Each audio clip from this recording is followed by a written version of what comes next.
আসসালামু আলাইকুম। আজকে হচ্ছে আমি আমার বাইকনাকে নিয়ে হাঁটতে বের হয়েছি। আর যেহেতু মামা বাইকনা একসাথে দুষ্টামি করতেছি, চিন্তা করলাম যে মামার নিয়ে একটা ভিডিও করি। সো মামা, তুমি কেমন আছো? আলহামদুলিল্লাহ ভালো। ওকে, তোমার দিনকাল কেমন চলতেছে? ভালোই। ভালো চলতেছে? হ্যাঁ। তুমি কি মামার লগে চলাফেরা করে মজা পাও? হ্যাঁ। মামা তো তোমার সেই বিনোদন দিয়ে রাখে, রাইট? রাইট। ওকে। আর তুমি তো এখন কয় পাড়ার হাফেজ হইছো? 13 বার। 13 পাড়ার। আর হচ্ছে তোমার এখন আছে 17 পাড়া, রাইট? রাইট। ওকে, তাইলে তোমার 30 পাড়া কমপ্লিট। এখন তোমার আর কয় বছর লাগতে পারে? 1 বছর বা এই বছরে শেষ। হ্যাঁ, এই বছর শেষ হয়ে যাবে, আর 1 বছর, রাইট? রাইট। ওকে, তুমি কি মন দিল দিয়ে পড়াশোনা করতেছো? হ্যাঁ। দাবি মোদের একটাই, বাইকনাকে হাফেজ হিসেবে দেখতে চাই। আর তুমি হাফেজ হইলে তোমাকে কোথায় ঘুরতে নেওয়া হইব? কক্সবাজার। কোথায়?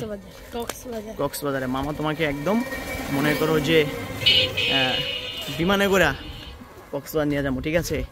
এই জন্য এখন থেকে একদম মন দিল দিয়ে পড়াশোনা করবা, ঠিক আছে? হ্যাঁ। ওকে, থ্যাংক ইউ।